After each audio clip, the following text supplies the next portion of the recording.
Hello and welcome to another episode of Teppou Republic. On the last episode, General Tananao and General Kodama teamed up to fight the last Edo army currently attacking North Shinano. They attacked them from both sides, but due to some unfortunate terrain, Tananao took the brunt of the enemy's attack over the crest of a hill, negating his massive missile advantage. But with the use of a lot of sacrificial units and distractions, he still managed to defeat the enemy, and then Kodama's forces finally arrived to finish them off. Then over in Etchu, Takemichi had to fight the saber cavalry-based army of the Sendai Shogunal vanguard. He used his shrapnel shot and artillery to destroy their infantry component, and then again used sacrificial units to hold off the enemy's cavalry whilst his missile units did the work of destroying them. Then out to sea, the Satsuma Imperial vanguard sent a fleet against our fleet doing raiding operations near Kochi. Their fleet approached in a columnar formation, meaning that the leading ship was consistently destroyed, meaning their entire column was wiped out before even reaching our formation. But immediately after this, a similar Yonago fleet attacked the same fleet of ours, so now we have to face a very similar battle and hopefully we'll get a similar result.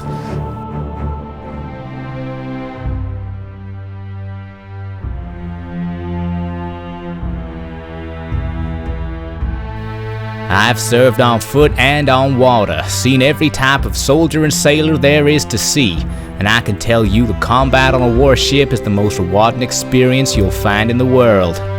When you're part of a crew of battle-ready vessel, you form bonds with your fellow servicemen tighter than anything you'll find on a muddy battlefield. The confines of a ship mean you'll live and work with these men all the time, become their closest companions and most respected peers. You'll see their highs and their lows, and also find reassurance in the presence of your mutual friend, the ship itself. This should help you understand why the loss of a crewman on one of our ships is treated with utmost reverence. Recently our fleet was engaged by a hostile convoy flying the Emperor's banner. Seems the Emperor's truly out of luck, as that convoy is now fueling the wood burners of Setsu and Kochi. Regrettably, this could not be achieved without sacrifice, so today I write to honor the lost servicemen who gave their life to protect the young Republic, both American and Japanese. I must leave this missive short. Enemy sail has been spotted.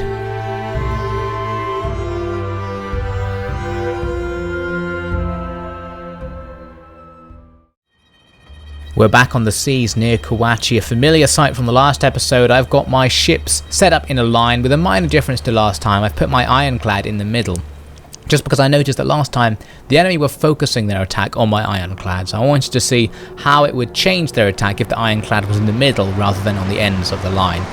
At the moment though, the enemy are doing exactly the same thing that the Satsuma did in the last episode, simply coming at us in a straight line, which is absolutely perfect because I already know how this is going to go, very similar to the last one I would imagine. As the enemy come in, they're simply being engaged by all of my ships at once with each of their leading units, meaning it's that 10-on-1 engagement that I can keep winning over and over again. The enemy's advance was slightly different. Instead of coming in a pure line, they formed a sort of question mark shape. I think this was because they're changing their formation slightly to engage the ironclad in the middle. The other difference is that the enemy does actually have explosive shot in this battle, whereas the Satsuma seem to be using standard shots. And because I have a whole bunch of wooden ships, there is always that possibility that one of their explosive shots will hit the ammunition supplies inside the wooden ships and just destroy them. But of course that possibility is much more likely for the enemy than it is for me, so I don't really need to worry about it. We can come and look at my line over here. The ironclad sitting in the middle is taking a bit of fire. You can see the leftovers of some explosive shots going off in the air. For the most part, absolutely fine though. Even explosive shot isn't going to do much against this heavily armoured ship. It's more difficult to set on fire than the other wooden vessels, who are going to be more at risk in this situation.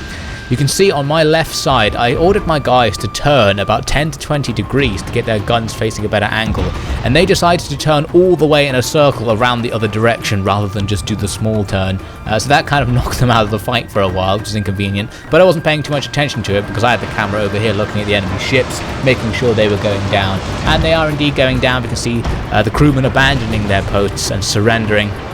It's interesting that they don't actually stay on the ship when they surrender, because jumping the sea actually causes them to die. I think the surrender mechanics are a bit weird.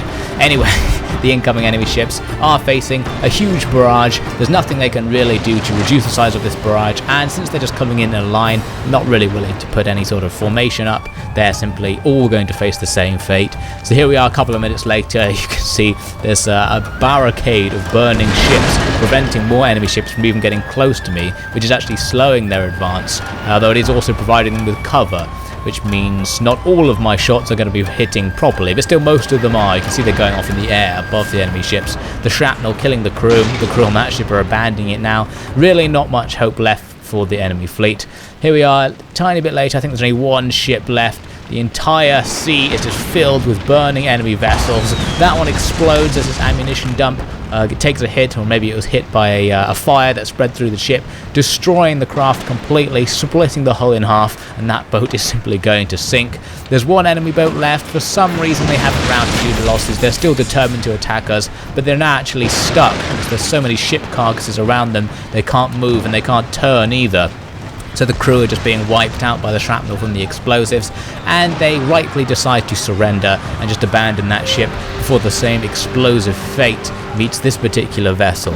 So the entire enemy fleet is now in flames or at the bottom of the sea, and not a single man from all of their crews is still alive. A complete victory for the Sioux Navy, just like it was over the Satsuma forces. So we've pretty much maintained our integrity to the max and can just go on raiding the enemy's trade and making big money as we were before. The enemy have wasted their navies in this situation.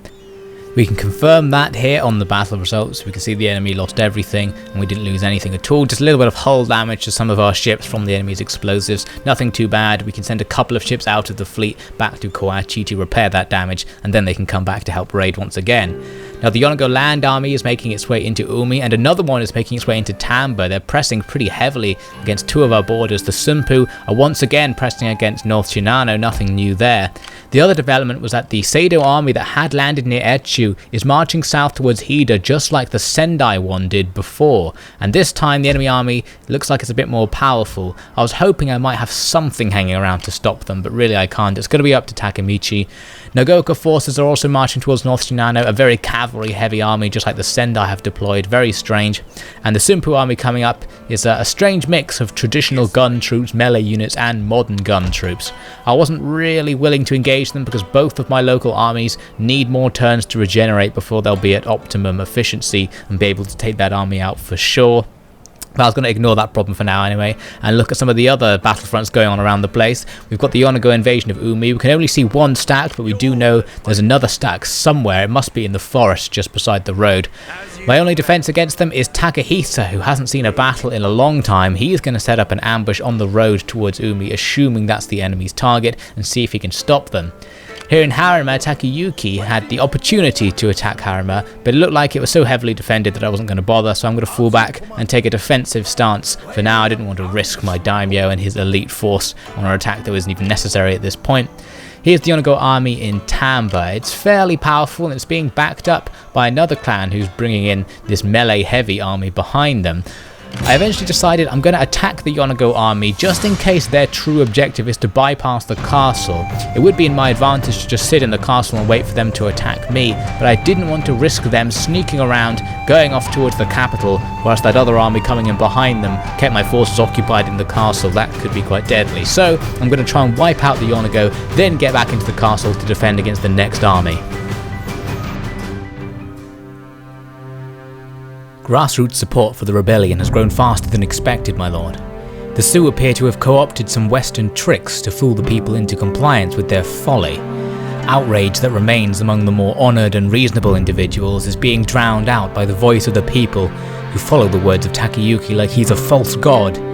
It is a horrible thought to even consider, but this nightmare is a reality for over 1 million souls.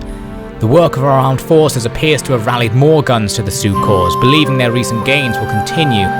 Each is more foolish than the last.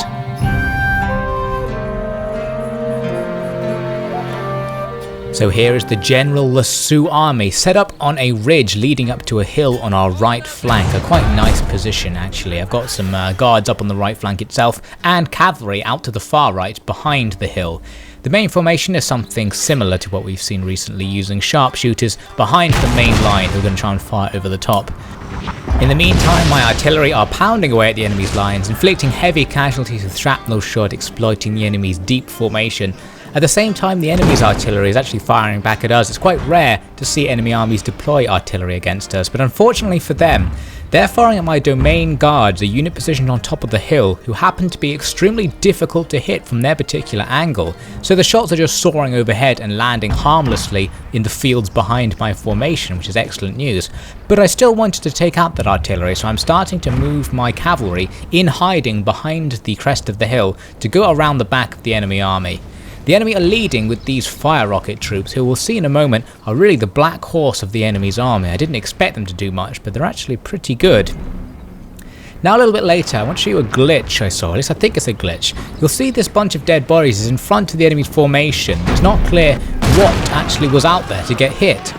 Then another explosion goes off and we see bodies just appear in the crater. It obviously didn't hit anything at all. There's some sort of strange glitch and I'm not sure if it's actually deducting troops from the enemy's regiments or not, but somehow our artillery is being supernaturally accurate today, but I guess that's a good thing.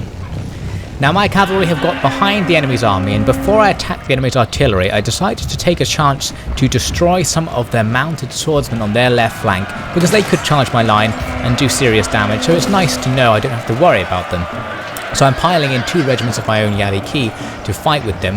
The enemy responds well. They're sending some elite Naganatas towards me immediately, which means I can't hang around. Those elite samurai will destroy my Yariki in melee, so I had to get out of there. They've also brought over some matchlock troops who are now taking shots at my Yariki, but they're not going to be hitting very much. So my guys are going to get out of there. The enemy cavalry is following me, which is ideal. I can simply draw these cavalry away from the danger zone and then defeat them elsewhere, whilst the rest of the enemy army marches off to go and face my main line. Now, because I have 2 regiments, I realised I can still send 1 regiment to go and attack the enemy's artillery, which is now completely exposed, whilst the other one stays behind to fight with the enemy cav. A fight I expect to win, because my Yariki have a bonus against cavalry. So I'm going to destroy their artillery and their cavalry at once, a good start. Meanwhile, the main line battle is just about to begin. My sharpshooters are beginning to inflict casualties. And here we can see the enemy's fire rockets are firing at me, and my troops go down to wavering immediately. If these troops weren't so veterans, it's possible they would have broken right at the start of the battle just because they took a few casualties from fire rockets. I think fire rockets may be unbalanced in this mod. Anyway, that aside, the enemy's main force is now advancing right towards our line. You can see our line is right on the crest of the hill. They're going to have to come uphill to get at me, but of course if they do get at me, their extremely powerful melee units will be able to do extreme damage against my line, especially because I don't have that many melee units of my own, so I can't counter them properly. Luckily, the enemy army is, right from the beginning, almost in full retreat. You can see from the balance bar that by the time they've reached us, they've taken so much sniper and artillery damage that their regiments are just not in a fit shape to charge this line, which of course is going to bombard them with fire as they charge. And in fact, the majority of the enemy regiments are routing before they get anywhere close to our line. Absolutely superb for us. The fire rockets are still causing my men to consider retreating from the battle. Very inconvenient, but luckily our high-level units are holding strong and still firing against the enemy, who are going to take more and more casualties as they get pursued by fire, trying to escape the battlefield. Some of the high morale units are sticking behind, but they're not going to be there for long. They did manage to actually reach our line here on our right flank, but those guys have been very quickly annihilated, and you can also see I had countered them with some Kyoto police who are going to pursue some of the enemy off the field and annihilate them. So with their army losses now mounting up, the rest of the enemy army isn't going to stick around for long. We are taking a couple more casualties from those fire rockets, still nothing serious. I could have moved my entire army forward at this point and tried to engage the fire rockets up close, but I'd rather stay at their maximum range because at least they're not actually hitting me very much because they're firing from so far away. The main way I have to get rid of them is to use my cavalry, but those cavalry are currently still running from those enemy's elite Naganatas who are chasing them all over the place. Fortunately, we have taken out the enemy's artillery, so they're now running off the field. It's just this unit of Naganatas and the fire rockets left. In fact, the entire enemy army has routed apart from that. A lucky artillery shot hits those Naganatas and causes them to rout, leaving just the fire rockets behind. So now my cavalry can start moving towards them and focus on taking them out. My main line is still standing around, still firing at some enemy stragglers as well. Luckily no units have routed yet, but there were several occasions where my men went down to wavering because of those fire rockets. So it's something to think about in the future. Perhaps they are useful as a shock unit for me to use. Personally, I never construct them, but it was interesting to see them on the battlefield anyway. They're going to get some more shots off because it takes some time for my cavalry to reach them, but once they've done, they're going to be completely annihilated, and there they go. A couple of them managed to escape, but the majority of them are being slaughtered, which is perfect because I was quite angry at them for causing these little sudden rout potentials in my line. It's a decisive victory for the Sioux forces in the end, and really this battle was over before it really began. The enemy army seemed to rout way before it actually reached the effective position it could take up to fight me from. None of its line infantry really got in position to line battle, and their melee infantry certainly didn't close to melee. A superb result. Let's see the numbers.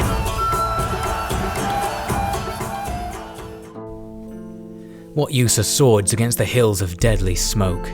What use is courage against a weapon that kills the brave first? What use is living when there's nothing to be achieved through death? 1,000 years of sacred teachings are cast into dust by invaders acting through hands of our own people. Death in battle deserves no more honor than falling from a balcony. What new world will this menace create? Will it be one of happiness, or will it be one of smoke and suffering, where the shadow of instant death keeps every man on his knees?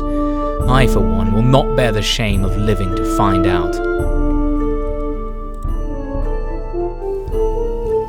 The battle results are even better than I thought they would be. We lost less than 100 troops, the enemy losing over 2,000. An absolutely impeccable result from this generalless army. I wanted to check the stats to see who was responsible for this. It seems that parrot guns, snipers and my cavalry did the most part to destroy the enemy army. There was no particular standout unit, it was just a combined arms effort that destroyed the enemy without giving them a chance to attack us. So overall that was perfect, because of course we need to defend this castle against the enemies that are going to come surely in the next turn, or have already made their way into Tamba. So I'm going to take up a defensive position ready to receive them, putting some of the units who aren't very useful in a siege defense inside the castle, outside in an ambush position.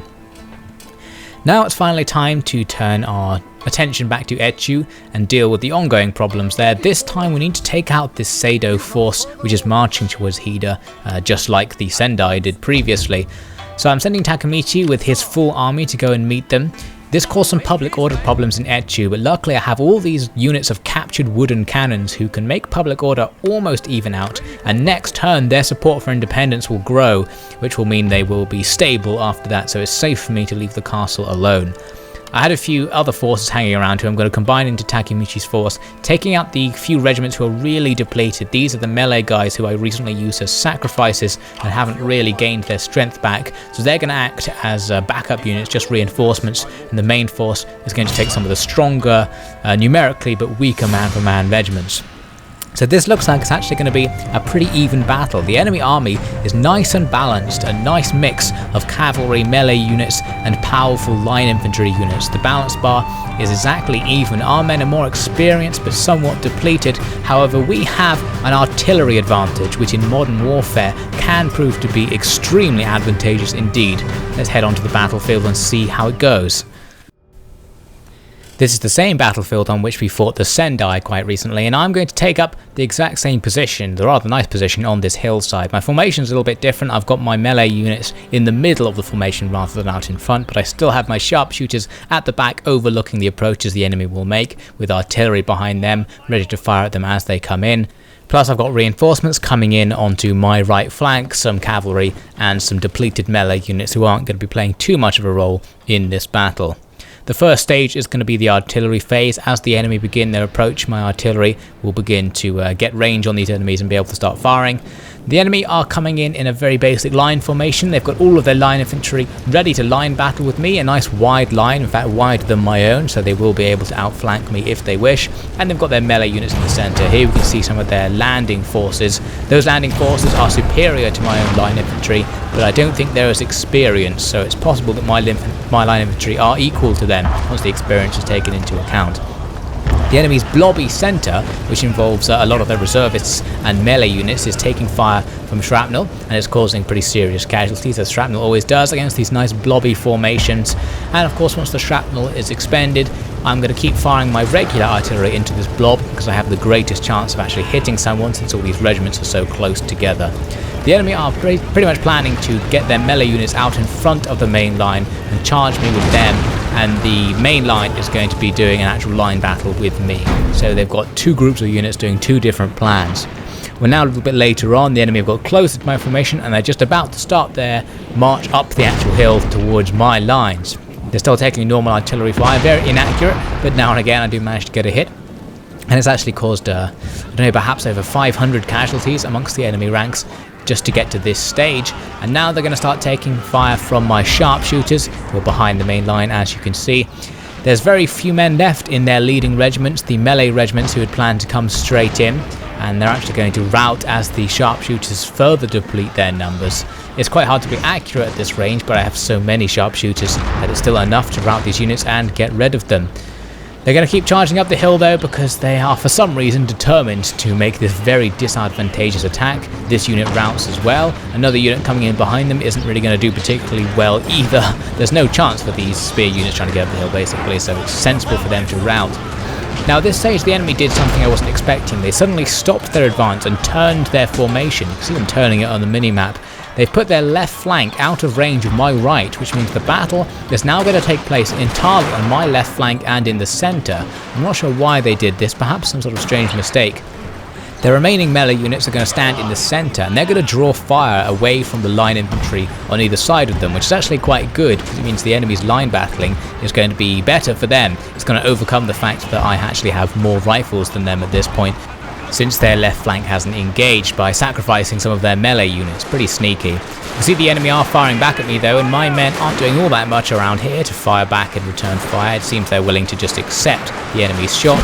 Along the rest of the line though, the men are doing pretty well. You can see we're bringing extremely heavy fire out the front of our formation, taking a few casualties. You can see a few bodies on the floor, but overall we're putting extremely heavy fire onto these enemy lines, and they're not going to be enjoying it, especially because they're taking sharpshooter fire at the same time. So our lines look like they're pretty much intact, and as we zoom down to the enemy's lines, you can see that is not true in their case. Their lines are simply piles of bodies at this stage, with a few troops lying amongst them still trying to fire back, and their centre is not going to be enjoying this fire, and as a result will be routing very shortly. The loss of their centre frees up more of my men in my centre to fire onto their right flank, which has advanced so far up that it's now into the range of my centre as well. Meaning overall their right flank could soon be in serious trouble. They really need to do something with the rest of their army. They have all these regiments that they could be deployed against me. Their left flank outnumbers my left flank, so a straight line battle might even be in their advantage, but they're not going for it. You can see here there's a few enemy landing force who don't have proper line of sight, so they're not properly utilising the men on their right flank even though they are in range. The few that are firing are actually doing casualties against these cavalry, who for some reason I had assumed would not be able to take fire from the enemy. I thought they were just far enough over the crest to not get hit, but that was not true. This regiment here has taken moderate casualties, approaching a third losses amongst that regiment. Still not doing all that much to fire back. They're relying on the regiment next to them, these carbine infantry, who are firing extremely rapidly. You can see these guys have a very short reload cycle. In just these few seconds, each man has already reloaded and fired 2 shots, which is putting the enemy under some serious pressure. Sir, your general is under attack. Why won't they retreat? These men would rather let their contempt for Western military tactics see them killed. It is like the Shoguns constantly whispering in their ear, flushing out reason and compelling them to battle in a skewed formation uphill against a double line while explosives and shrapnel rain down upon them. It's hard to say who's more foolish, the commander who orchestrated this slaughter, or the men who play their futile part. It brings relief to see another victory looming, but when we give them so little chance to defend themselves, well, there is something hollow about it. Finally, as their right flank begins to fall, the enemy deploy their left flank into the fight, but they're moving them kind of to engage the centre, which actually means they're going to take extreme losses just getting into position and are already at a disadvantage. Meanwhile, they're attacking on both edges of my line with their cavalry. On both sides I've got units to delay the cavalry and just allow my gunmen to shoot them down so they're delayed in front of the line, so it's all fine. I don't really need to use them though here on my right hand side, because the enemy were just meandering. Their cavalry just kind of ran in zigzaggy patterns and got gunned down. I guess they didn't really know what they were doing. This allowed my own cavalry on my right flank to move forward and get into a position to harass their infantry. You can see I'm catching up another unit here in the centre, using some guerrier attendants, locking them in. The one success the enemy is going to have with their cavalry is with their general's bodyguard, who has the old-style heavy cavalry bodyguard who are charging right up the hill. My gunmen don't seem to be able to keep them away. They kill only a few as the cavalry approach, and they manage to hit my line and take out a bunch of guys. Not too many though, because they were charging uphill, stealing their momentum, and right behind the line there are these Naginata levies who are now going to start folding in to attack the enemy's general and bodyguard. Plus the massed ranks of line infantry with their bayonets should do okay against the horsemen. I'm going to pull back my Yari attendants who started chasing the enemy away, meaning that all that's left is to defeat these enemy line infantry, rifle attendants in this case, in a line battle, and they're not going to last long. They're already taking extreme casualties. On the enemy's right hand side, my men who defeated the enemy's cavalry have moved forward and are now pushing away the enemy's landing forces, getting rid of their line infantry, effectively winning the battle that I was going to win anyway. At this point, the enemy have lost so many men that their remaining regiments are going to begin retreating just due to army losses, and even if they don't, they're going to be hit by my cavalry. Plus, they're being pursued by fire, taking extreme casualties even as they fall back. The snipers and line infantry doing heavy damage, plus the artillery chasing them away. Overall, they don't have much hope, and the survivors are good to get out there while they still can. It's a decisive victory for the Zhou forces. It went extremely well. I expected to have to be the attacker in that battle, but because I had the artillery advantage, that did turn the AI on me and mean I could just defend my defensive position there, which went just as expected and pretty much as it has in previous battles where I've put up such a defensive formation. Let's have a look at the actual numbers and see how it went.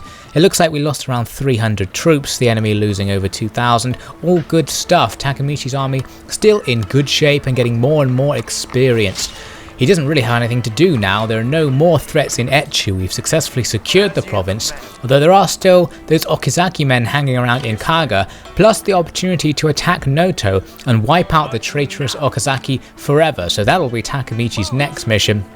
But for now, he is just going to regenerate some troops, and I'm getting those reinforcements to restore public order in Etchu once and for all.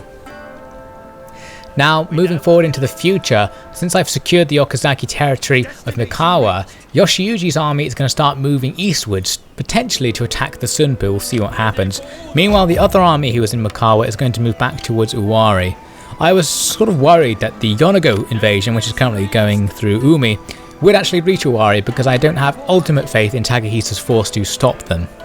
So I wanted to get as many men together here in Uwari ready to move out and attack the Yonago if they do break through Takehisa and go for either Mino, Owari or Umi. The final situation to consider is the one in North Shinano. I could attack this Sunpu force standing around, but because both Kodama Haranaga's army and Anakakoji Tananao's army inside the castle are kind of depleted and need some time to regenerate troops, I didn't want to force them into an offensive battle for now. Instead, I set up an ambush outside the castle and keep men inside the castle to defend. We'll see how that goes next time.